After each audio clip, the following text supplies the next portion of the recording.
Welcome, Shavo. Thanks for having me. Thank you so much for joining us. So much history already, and I know you're about to make some more. Why don't we go back for a second and tell us again how you got involved in music and how the band came together? Well, I started music at 5 years old. Started listening to like Beatles. My mom had Beatles records, and then like old stuff like Boney M and like Afric Simon and I don't know, weird stuff. So I listened to Greek music, Armenian music. And so I liked music from when I was a kid. I always wanted an instrument. But in Armenia, if you're an artist, you're a starving artist. So my mom didn't want to get me an instrument because she wanted me to be a starving artist. So she wanted me to lawyer or whatever. Over there, you're good when you're that. Yeah. So we moved to America when I was 4 years old. Lived in Queens for like 6 months. Moved to LA, Hollywood, like dark Hollywood, where MS started and shit. You know, Mara estaba cool. The plane, boss. That's those new. Right in your flight They path. should be silent. Those are more silent, aren't they?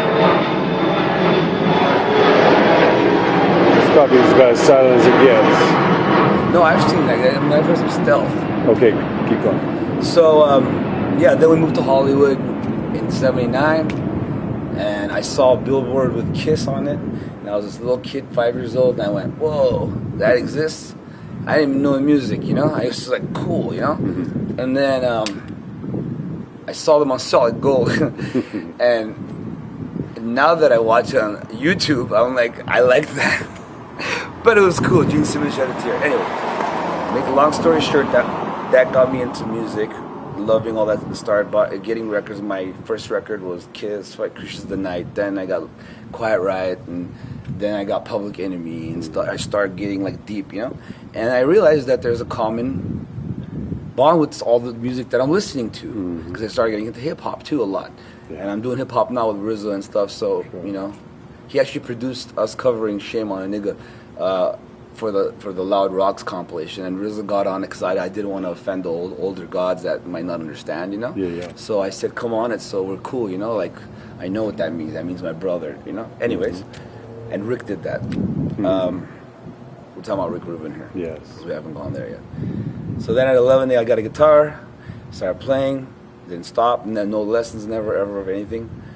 Lived in Hollywood until I was 17, and then when we moved, I couldn't find a bass player, you know, like that knew how to play bass in the right way, as in like not a virtuoso, like a Les Claypool wannabe. That there's only one Les Claypool, right? And there's only one John Paul Jones, right? Don't be those guys, be yourself. And either they didn't know how to play, or they knew too much. They wanted to be the lead guitar player. And I'm a rhythm guitar player at the time, you know. So I was rehearsing at Nightingale Studios, and I was with some of my friends that were in other bands, and this singer came to try out, and it was Darren, our singer. Our guitar player now. And I said, dude, this guy's rad. Like, he plays great guitar also. There's a guitar player. They had a guitar player I didn't like. I was like, get rid of that guy. Have this guy play guitar and sing, you know? So here's where Darren comes to the picture. And I'm still in that other band playing guitar. Then Serge was in another band playing keyboards in the same complex. And they started a band. And then me and Darren would jam sometimes, and I'd play the bass just because it was fun, and we bonded. So their band broke up. He said, well, please join me. I'd love to. I said, I've been playing bass for 2 months. I've been playing guitar since I was 11. He's like, dude, it's the vibe, not the... And I'm like, you're right. That's what I've been looking for, so why don't I do it? So we started System of a Down. And... what year? 93. And I managed till 96, and played in the band, and I went to school for psychology, college, and I worked at a bank doing wire transfers. It just had to do everything because we lived, you know, we were never well off. Anyhow, we tried out a few drummers because the drummer had left. Tried out a few drummers. It was just me, Serge, and Darren. And one drummer, we wrote a song, and it was really cool. It was different than anything I've ever heard, right? And I went up to Darren afterwards, and I whispered in his ear, you know who would like this? It's Rick Rubin. And this is in 94 or something. 94, yeah.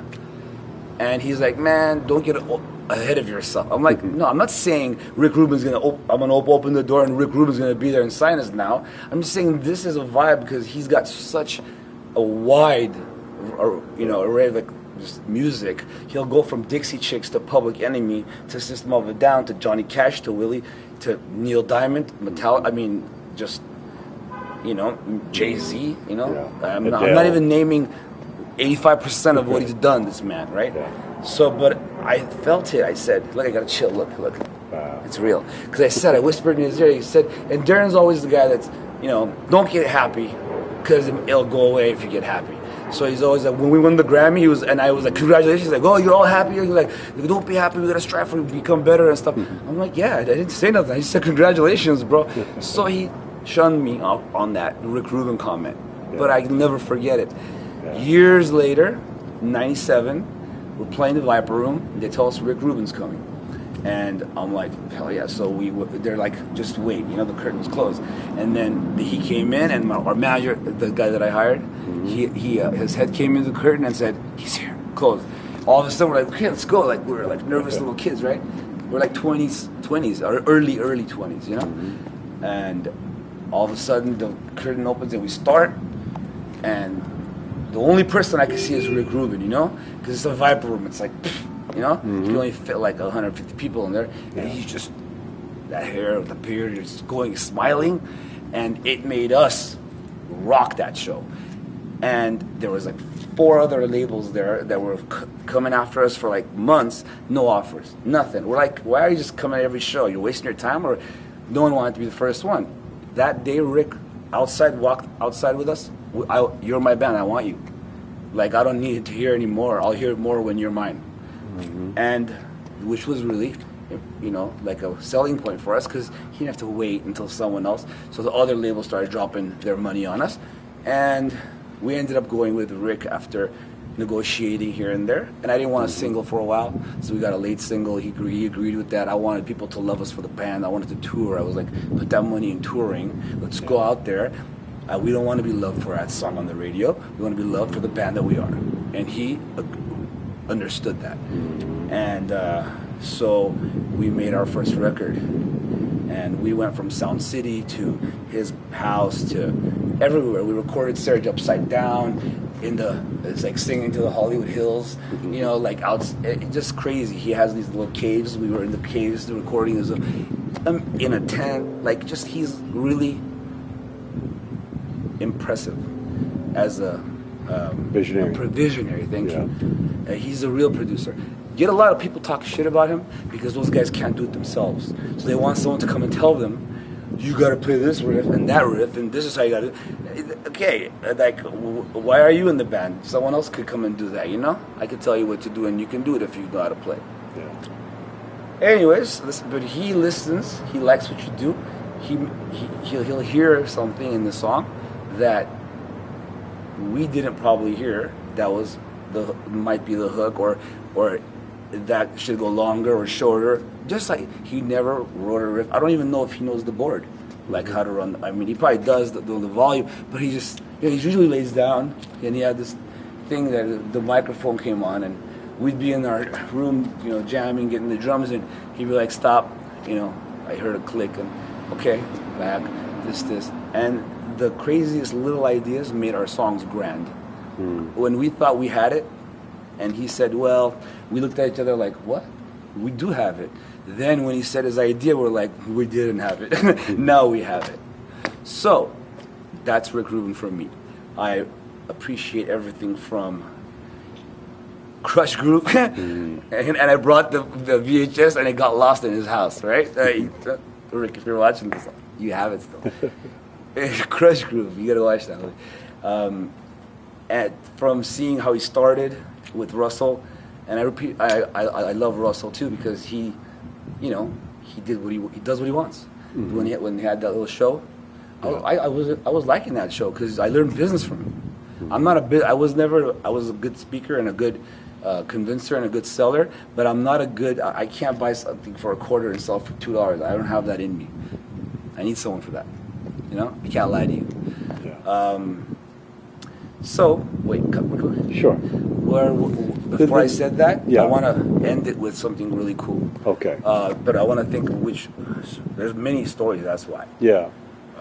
And touch upon at all that, you know, Rick never tried to change the band. He might have fine-tuned a few things, yeah. but these other companies probably would have, you know, tried to change us to go commercial. And the labels that the couple, this is between us. Yeah. Off the record. Yeah. The label that we were gonna go with, we were afraid of being known as Rick's band only. You know, that's off the record, because we thought that we had something, and it just was magical because all these bands broke up and we got together somehow. You know, like I didn't. That guy came to try Darren singing for my friend's band. I said keep him as a guitar player, and he became our guitar player in that system. And then he asked me to play bass. See, weird. And then Tear System was down. Right? Yeah. And it was 20 years later, playing the Hollywood Bowl in 2 days, sold out in 1 hour, first heavy metal band to play there. Can I, like, you can just kill me now, and I'll say I lived a pretty cool life, and I had a good experience, except I'm having another kid, so I want to live for that. Yes, yes. But other than that, on the record, ever since Rick came into our lives, it's been, you know, his critique is not negative. It's more like, it's positive. And his smile, his eyes, even though he's got the beard, he's got the hair, he's got, you know, he's got that look that another person you'd maybe not approach. If with that look, he's approachable. He smiles at you. His eyes light you up. Yeah. That inspires you. That's a producer. That's a coach. That's a, you know, that's someone that inspires, mentor.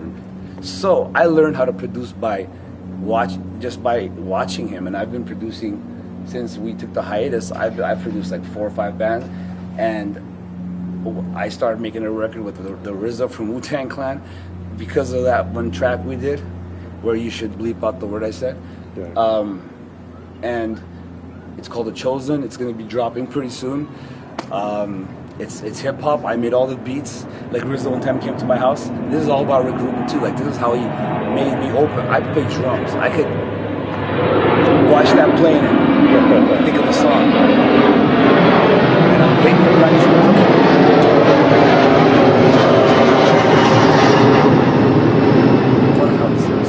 So what was it about working with RZA that clicked that you guys wanted me to and RZA, I met him at a Method Man show because I knew Method Man, we toured with him. He's a really nice guy. He really helped us out on tour because we were getting treated like the redheaded stepchild, you know? There's like 18 dressing rooms, and we were getting the bathroom as our dressing room, and we didn't have money for, we stayed at Motel 6s, and our bus, or the small bus that we had after the RV for 2-3 years. And he saw me upset one day. I just wanted to take a shower, and I went, and I noticed that the shower is our dressing room. We have nowhere else to go. It's a huge arena. So he's like, what's wrong with you, man? You always shine. And he goes, you ain't shining, my nigga. I'm like, I've been intimidated to talk to you. I'm a big fan. I go, but this is why. And I opened the door, and my guitarist was taking a shower. He's saying that. So I was like, he's like, this is your dressing room? I'm like, it says this one down on there, doesn't it? He goes, he took the sign, the little copy system, and he held my arm, and he just, and I'm like, Method Man is pulling me. This is 2000, 1999. We're on the Billionaire Pirates tour. Redman, Method Man, us and Limp Bizkit were the first band. So pulled me, and then there's 2 doors, Redman, Method Man. Took the Method Man out, put it under Redman, put System of a Down, said, that's your dressing room. And how, you know, you don't deserve anything less than that. We watch you every night, and we're impressed every night, you know? And we had, and then off the record, he rolled a nice blunt. We smoked our asses off and talked for like 6 hours, and I knew it was showtime. And he's like, get up there, man, get us some swag, and we'll come up with System. Next, when they got up after us, they were head to toe System of a Down because they knew the story. You know? I was at the show, I saw RZA, we had just done Shame, and I moved to the side, and I was like, nice to meet you. My name is Shavo, I play for System of a Down. He's like, heard of that. I go, we covered Shame. He goes, yeah, with Rick. I go, he goes, that's bang. And he goes, you got balls of steel. And I'm like, you know, he's very animated. Yeah. So I said, thank you. But I don't want to, like I said, I don't want to offend the older guys and this and that. And he understood. And he's like, that's very righteous. If you give me your number. Got my number. A week later, he calls me. We're at Track Studios doing W record and doing Shame. And he was like, produce me. I don't get produced. And I'm like, that was my first time, like, where I was like, but you're the resurrector, dude. Like, you know? And he goes, what should I do? It's all done already. I said, fine, take the second verse, mute the second verse that Sarah's doing, and create something new, and let's name it Shame 2000. And he goes, dope. He goes, give me 20 minutes. 20 minutes later, he had the fattest verse that I can tell you right now, but I'm not going to. Go get Loud Rocks, and you'll hear it's the first song. My favorite cover that I've ever done. And then Rick did his little, he didn't change anything. He just listened to it and liked it. He took out some stuff that RZA did, like Bobby Digital stuff. He thought he was drunk, but it was just that, all that sounds.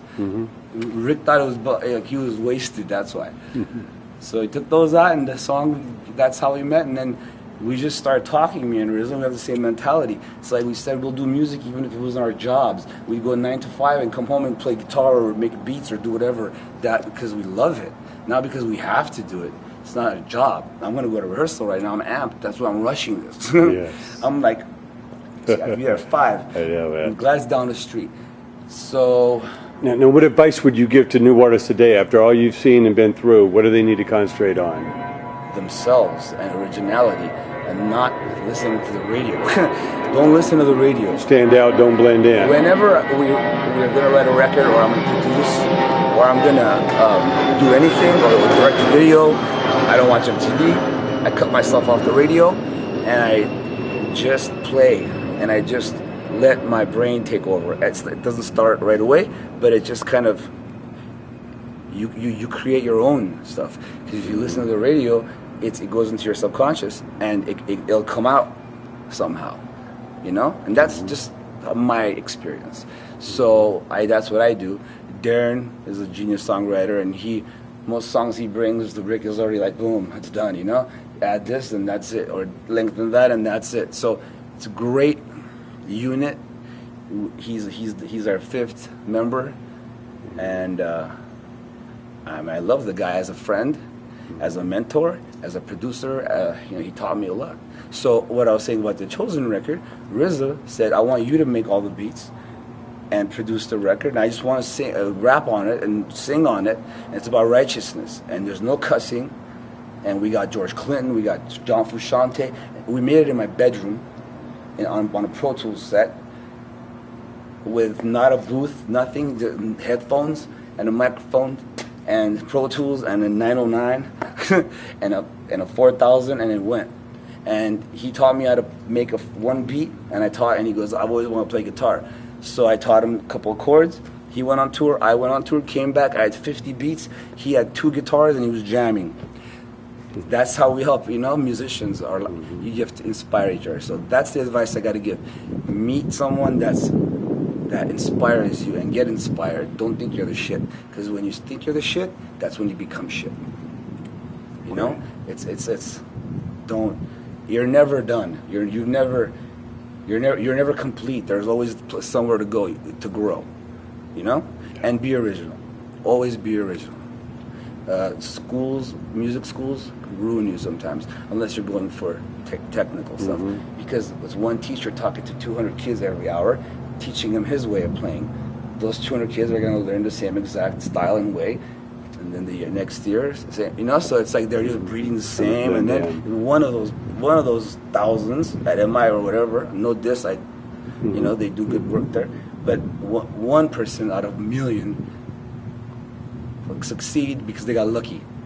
Because we are all needles in a haystack. Our band was. We just happened to have Rick come. I think I was when I whispered in Darren's ear. I think that's what did it. So that's it, man. Yeah. Rick is an inspiration, and he's crazy fact. Yeah. Public Enemy, I was named one of my favorite rap hip hop albums. I don't want to call it that because it's so obscure. It starts live. Then there's a great track, and then there's a beat, and then there's a live, and there's this. It's just like Terminator X, Flash Gordon. Like, it's such a great composed Beastie Boys. It's not the norm, of hip hop, and there wasn't a real hip hop norm. But there was LL Cool J, Run DMC, which are all still him, But these guys stood out. So here's what I was going to say. I was arguing with my friend when that record came out. It Takes a Nation of Millions to Hold Us Back. And I was saying 85, 86. He's like, no, it's like 87, 88, right? More like this whole story, the thing is. So I checked, and it was June 28th, 1988. Guess when our first album came out?